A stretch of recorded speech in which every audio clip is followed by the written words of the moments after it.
The following episode can be viewed on the YouTube channel. While Bernie Sanders has been chugging along at between 15 and 20% in national polls. Good morning, USA, and welcome to another episode of the Bernie or Bust Show. My guess that Kamala is Joe Biden's VP pick is probably a good guess.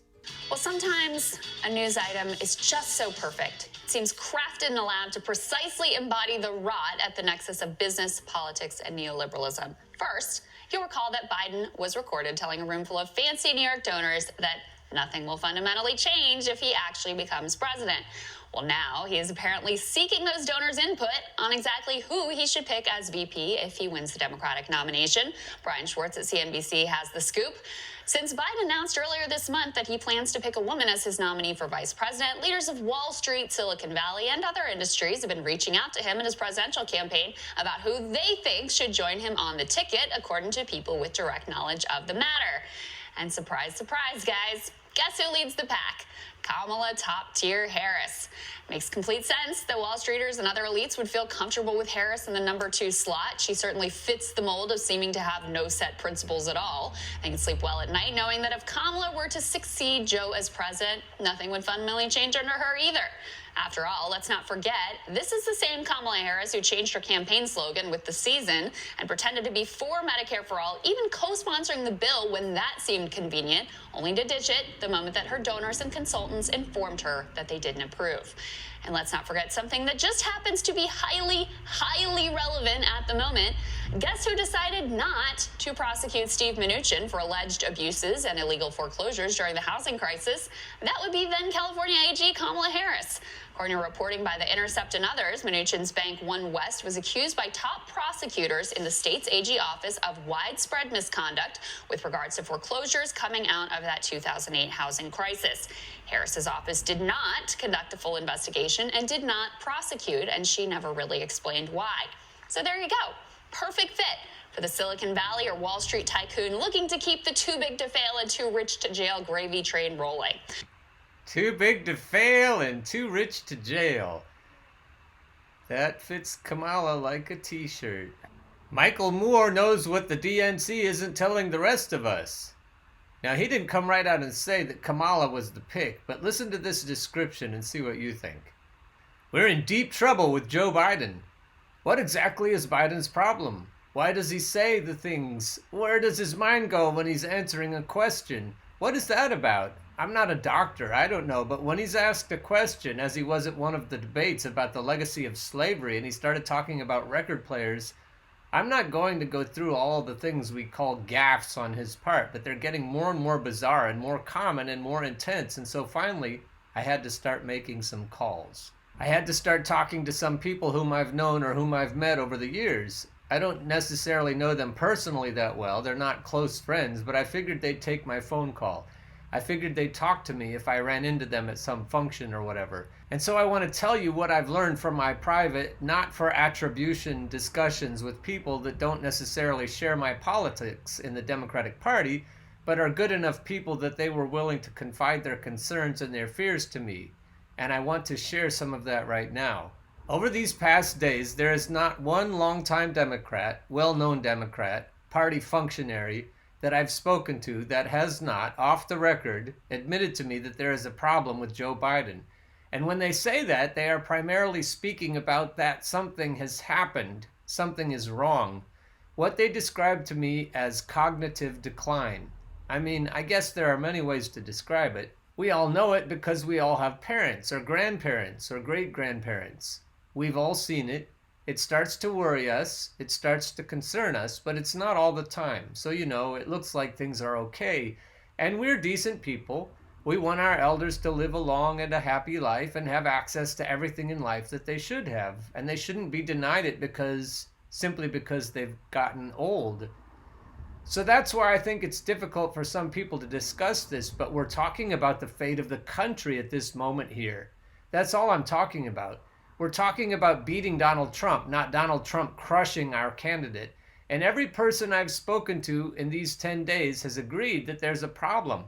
Some of them have even gone so far as to describe to me the measures that they know from speaking to the Biden campaign or people close to the campaign. Measures are being taken. I keep being told this. Don't worry, measures are... What do you mean by measures? What measures can you do? If somebody is in decline, they're in decline. I don't know of a way to reverse that, but what are you saying? And then they start to describe to me things like, well, first of all, we're suggesting that he name his vice presidential nominee now, or very soon. Tell the public who he's chosen. Tell her name. It'll be a woman, and it's going to be a very smart woman, a younger woman, a capable brainiac woman. Somebody that, if he does mess up between now and the convention or between now and the election, and it's enough for people to rationalize or to say to themselves, it's okay. Look who's the VP, you know, if this goes further or if it gets worse or whatever. But the VP, oh my God, she's incredible. And I said, wow, you know, there's a cynical tone to what you're describing to me. When you say, yeah, let's just go pick a brainiac woman off the shelf here and use her, what, as a prop? No, Mike, no, she'll be real. And if she has to take over, she'll do a great job. It'll be somebody you like. Cynical indeed. I had a chat yesterday morning with Victor Tiffany, co-founder of the Bernie or Bust movement and of the organization Revolt Against Plutocracy. In this chat, we discussed the distinct possibility that the DNC has absolutely no intention of defeating Donald Trump, or if they do, they don't expect to defeat Donald Trump with Joe Biden. Victor is betting that they will try the old switcheroo and attempt to substitute a different candidate for Biden after Biden is nominated, by whatever process they end up achieving that. I am guessing that the young brainiac woman will be Kamala Harris, but as I mentioned in the above YouTube clip, that's yesterday's show, I am pretty sure that the Bernie or Busters combined with the Bernie or Trumpers, I speak often about them on my YouTube channel, will never allow even a brainiac woman to win the general election if she's also an establishment, corporate-owned candidate. And if the establishment continues to collude for the purpose of denying Bernie Sanders the nomination, I have a feeling that they will have a host of problems besides merely losing the general election. We discussed some of those yesterday morning as well. As our conversation neared its conclusion, we arrived at the idea that has occurred to many of us progressives over the course of the last few months. The establishment hasn't really been trying to choose the worst possible candidate to face Donald Trump. They have been trying to choose the best possible candidate to defeat Bernie Sanders. After that, they can slip in some young brainiac and she'll run the country. And how will she run the country? Just the way the establishment wants it run. So Bernie has decided not to drop out. He wants to debate Joe, and all of these insiders that Michael Moore is talking to are furious about it. Yeah. Because everybody else in D.C. is running cover for Joe Biden. He's MIA from any of the discussions. He's MIA from the broader response. He's kind of just sitting in his home in Delaware doing these odd TV hits saying, oh, Trump is a bad man. And what's going on is we got to protect workers and not bail out corporations and all. It's like, what? What does that mean? What does that mean? Do you even know what a stock buyback is, Joe? There's no specific. Well, I mean, probably, because you probably helped get him passed in the past. But it's like, these are the types of things that there's no leadership from him whatsoever on what a potential response would actually look like. And I saw David Axelrod tweet upon this news that Bernie plans to stay in for the debate. He just quote tweeted and said, really? Like, he can't believe the audacity of Bernie to dare to stay in and debate Joe Biden again. Like, that, we need that debate. I mean, we need that democratic process right now. We need our leaders and purported leaders to be pushed on these issues. I don't see how you can object to that. I mean, how can you possibly think that there's something wrong or outrageous about that? And they're so hypocritical because these are the same people who a week ago were pushing for these primaries that happened last Tuesday to go forward in spite of the health risks, in spite of the CDC guidance that said that you should not have people gathering in these numbers. They're like, we must move forward with democracy. And as soon as that happens and Joe Biden cleans up, then they're like, okay, now we got to just shut it all down. Yeah. We can't have any more democracy.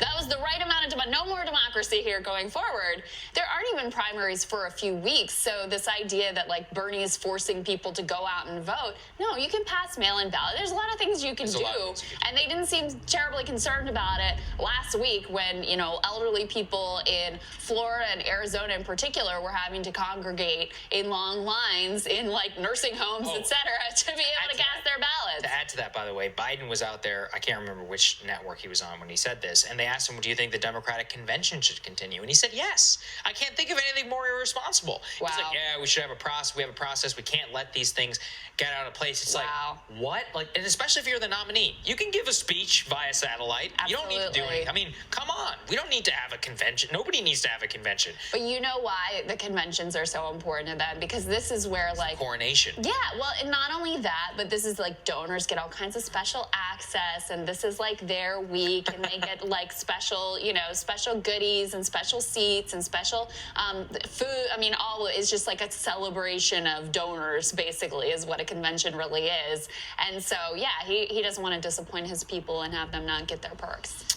If they didn't have so many barriers around that convention, it could be an entirely different kind of event. But what the TV cameras will show you is the coronation and all the special perks. But if they have it, what's likely to be going on outside will be an entirely different matter. Latest sign that he plans on staying in for quite a while came yesterday when he indicated he would, in fact, participate in the next debate that is set to occur in April. So he's staying in, and look, I think it makes a lot of sense for him to stay in, especially in this moment where Democratic establishment isn't going to give him any sort of real power, institutional power, in terms of formulating the coronavirus response. So what he's doing is effectively garnering his movement, leveraging his movement to try to push for a more pro-worker, more aggressive stance in terms of this coronavirus stimulus. Also using his list to raise money for relief organizations that desperately need that cash during this time, and is essentially retooling his campaign to focus on pushing a pro-worker response and, and making sure to hold industry account at the same time. Right, and one of the things that his aides have kind of been leaking out there is they're like, look, I mean, the Biden campaign is not stepping up to the plate. They're not showing competent leadership in this crisis. And so the Bernie campaign is essentially what they're trying to do is push the Biden campaign to do something and actually rise to the occasion, because, I mean, you can just see the vacuum in which that it was perfect, right, with the live stream. On the live streaming thing, like the Bernie campaign had it up and running in like 2 days. And then with multiple guests and musical guests and experts in the squad. Like, what do we need to do? Download Zoom? Do I need to tell the Biden campaign how to do that? And yet they couldn't get it up and running. They was like, oh, is this thing on? All of that. Then disastrous, the teleprompter, live discussion. The entire thing is just demonstrated that both on the response front, but be on the policy front. What has the Joe Biden campaign proposed that hasn't already been done by the Trump administration? And they're right that Bernie needs to stay in. They interviewed Megan Day recently from Jacobin magazine, and she really sums it up well. How can we make sure, because to me there's two possible outcomes. There's the sort of Great Depression outcome, where out of it you build this durable social safety net out of the New Deal that forms the basis for, a broadly shared prosperity in the middle class. Or you can go the Great Recession way, where essentially all of the trends, the inequality that was rising prior to the Great Recession was all accelerated. The big firms got bigger, the small guys got crushed, working class people got crushed. How do we make sure that we have an outcome coming out of this crisis that leads to a more broadly shared prosperity and more working class power? So that is the question that we're facing right now. We're basically in a moment very similar to what Naomi Klein has described in the shock doctrine. It's just that amazingly, and I think due in large part to just the absolute, state of disarray of American working class life, but also the agitation of the left, and in particular Bernie Sanders through his presidential campaigns. We're in a situation where it's not clear that it's going to break in favor of neoliberalism and the neoliberal agenda of privatization and austerity. It is possible instead that we're going to end up with the kind of New Deal outcome from this crisis, that it's going to break instead in favor of social democracy. We have some promising signs of this, ironically, in the form of many people who have been extremely hostile to Bernie Sanders now insisting that we implement some kind of emergency version of the platform that they were very hostile to just a couple weeks ago, or that they remain hostile to in the long term. So, and popular opinion seems to be following them. People seem to be very interested in demanding free healthcare, free childcare, unemployment insurance, paid sick leave, suspending or canceling debt, a moratorium on evictions, moratorium on foreclosures. These are things that are basically miniature or temporary versions of Bernie Sanders' entire platform. The superior wisdom of universal programs is being discussed on a much larger stage than ever before. And it's not just an ideological debate, right? It has immediate ramifications for the lives and livelihoods of working class people in this country. As for what the left needs to do to make sure that it breaks in our favor, this goes back to the question of Bernie Sanders' campaign basically being a surrogate for a workers' party right now. If we had a workers' party, if we had a developed workers' party, then it and its representatives could agitate in the halls of power and could organize on the ground. And that would probably be the most effective way for us to end up with a favorable outcome. Unfortunately, we don't. What that means is that Bernie Sanders needs to not drop out, because his campaign is actually serving the function of the institution, without which we would have to scramble to build. We wouldn't be able to build it in time. This is a crisis. It's an emergency. And we need Bernie Sanders and his campaign to be doing educational live streams and bringing in, labor leaders. We need them to be doing like virtual town halls like they did last night, bringing in progressive and left-wing lawmakers and speaking to people who are highly invested in this stuff on the ground, people who have class consciousness. Class consciousness workers in the United States are listening to these labor leaders and these electoral leaders. This is the exact kind of thing that we need to be doing right now in order to build the forces that we need to push it in the right direction. And so ultimately, I would say that one of the criteria is that Bernie Sanders has to stay in. So we can either go the austerity way of the Great Recession, or we can go the New Deal way of the Great Depression. And Bernie Sanders is trying to tip the scales in the direction of the New Deal. The powers in Washington, the powers surrounding Joe Biden's campaign, want the workers to continue to stay in their pens and pastures. They want to continue to fleece the workers and slaughter the workers and milk the workers and collect their eggs and their produce and their productivity. In these circles of power, the people are just there to be used. So we need Bernie Sanders to stay visible so that we can fight all that and we can tip the balance towards prosperity rather than austerity. Because otherwise we're going to get what the people propping up Joe Biden want for us. And that's not what we need. The Col Wallace hosts a show on the liberal network. The person who was the mouthpiece for war criminal organization, he caught this. He says, this is one of the most embarrassing interviews I've ever seen. And as horrible as Biden was, Nicole Wallace was even worse, treating him with a mix of condescension and reverence, more suited to a family reunion with a fragile uncle than a politician seeking power. Okay, so now I've seen this. This is brutal. On both parts, it's brutal. Because it is like she's interviewing her grandpa on Father's Day as a feel-good segment, not trying to grill the next president of the United States during a crisis.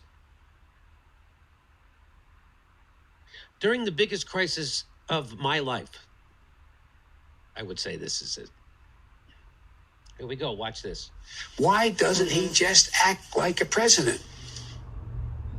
That's a stupid way to say it. Donald Trump was asked on... Sorry. Go ahead. No, probably best I don't. I just can't figure the... Well, it gets better. It's like watching a yo-yo. I shouldn't have said it that way. It's like watching... It feels that way. I want to ask...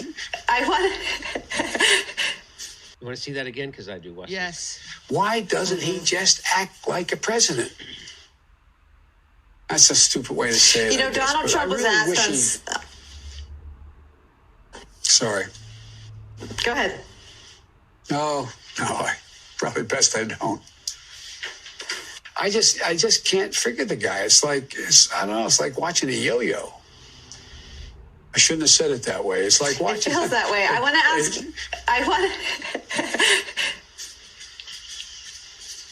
It's okay. I want to ask you... That. This is every time. He's just trying to talk to people from his house. right now. I mean, all right, that's a delay. You go, come on, Jimmy. That's a delay problem. Okay. All right. Let's keep going. We have never failed to respond to a crisis as a people. And I tell you what, I'm so darn proud. And those poor people who have lost, anyway. What?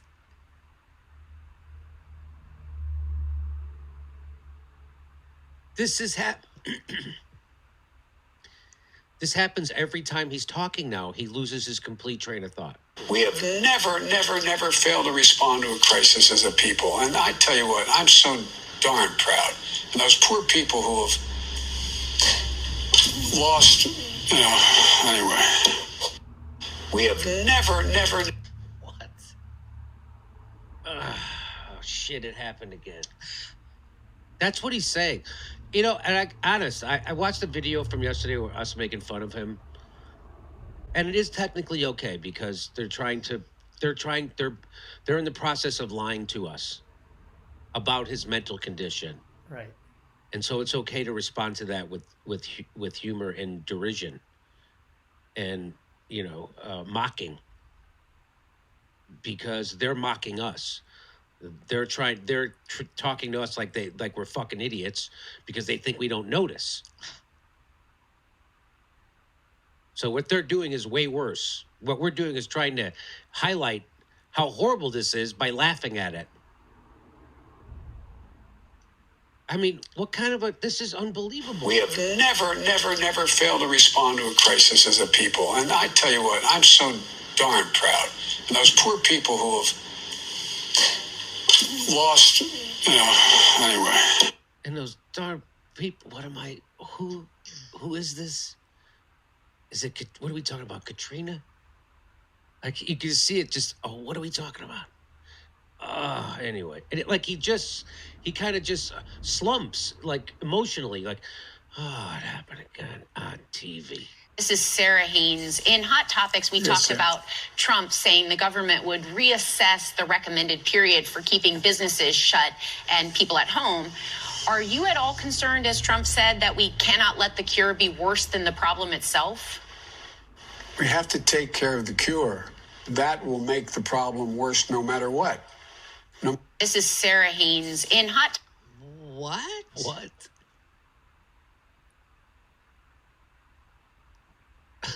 What? I mean, there's just... Every time he opens... This is every interview he does. He loves to do that. Oh, it's all right. Oh, okay, I'll just stop talking. That's why at the debates he couldn't wait. Oh, my time is up. Oh, thank God. That doesn't look president. That's the opposite of presidential. The opposite of anything, except, slowly, early onset dementia. I don't know how you don't feel sorry for him. I don't know how people around him let this keep going on. I really don't. This is crazy. And what will he do when he's debating Donald Trump? But maybe Victor's right. Maybe they'll have replaced him by then.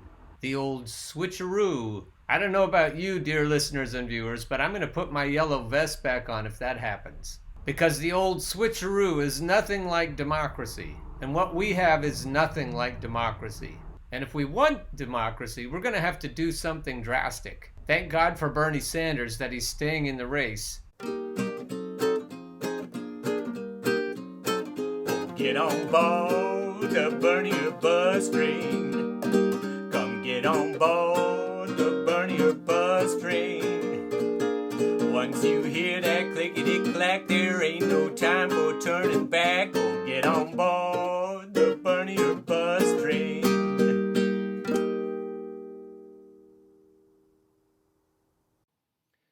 The preceding episode can be viewed on the YouTube channel Bernie or Bust Television.